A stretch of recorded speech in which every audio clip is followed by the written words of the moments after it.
اسی طرح سورۃ النحل 14واں پارہ آیت نمبر 20 اور 21 کے اندر مالک ان کی کیفیت بتاتا ہے اور فرماتا ہے والذین یدعون من دون اللہ لا یخلقون شیئا وهم یخلقون، کہ یہ جن جن ہستیوں کو اللہ کے سوا پکارتے ہیں انہوں نے کائنات میں کسی چیز کو تخلیق نہیں کیا۔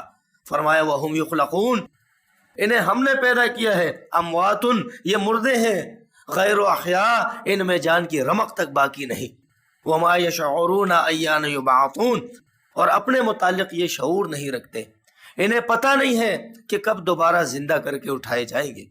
یہ اپنے متعلق بھی یہ شعور نہیں رکھتے میرے بھائیوں۔ یہ اللہ رب العزت ان کی کیفیت بتا رہا ہے۔ اور بالکل اسی طرح سورہ اعراف کے اندر مالک ارشاد فرماتا ہے ان الذین تدعون من دون اللہ عباد امثالکم، کہ بے شک جنہیں تم پکارتے ہو اللہ کے سوا یہ تو تمہاری طرح بندے ہیں، انہیں اللہ نے پیدا کیا ہے، فدعوہم، پس بلاؤ انہیں، فلیستجیبوا لکم، پھر وہ تمہیں جواب دیں، تمہاری پکار کا وہ جواب دے جو تم انہیں پکارتے ہو، ان کنتم صادقین، اگر تم ہو اپنے دعوے کے اندر سچے۔ تو آج بتائیے میرے بھائیوں کس کو جواب ملا ہے پکارنے پر؟ کس کی فریاد رسی ہوئی ہے؟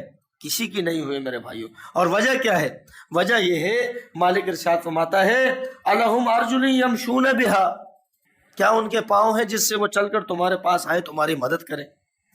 ام لہم ایدی یبطشون بہا، کیا ان کے ہاتھ ہیں کہ وہ تمہیں پکڑے اس کے ساتھ؟ ام لہم اعین یبصرون بہا، کیا ان کی آنکھیں ہیں کہ وہ تمہیں ان آنکھوں سے دیکھے؟ ام لہم آذان یسمعون بہا، کیا ان کے کان ہیں جن سے وہ تمہیں سنے؟ فرمایا قل ادعوا شرکاءکم، فرمایا آپ کہہ دیجئے کہ بلا لاؤ اپنے معبودوں کو، ثم کیدون فلا تنظرون، اور تدبیر کرو میرے خلاف اور پھر مجھے کوئی مہلت نہ دو۔ اللہ کے رسول صلی اللہ علیہ وسلم کے ذریعے سے چیلنج کیا گیا کہ بلا لاؤ ان کو، اگر تم ان کے متعلق یہ دعویٰ رکھتے ہو کہ یہ تمہارے مدد کرنے پر قادر ہیں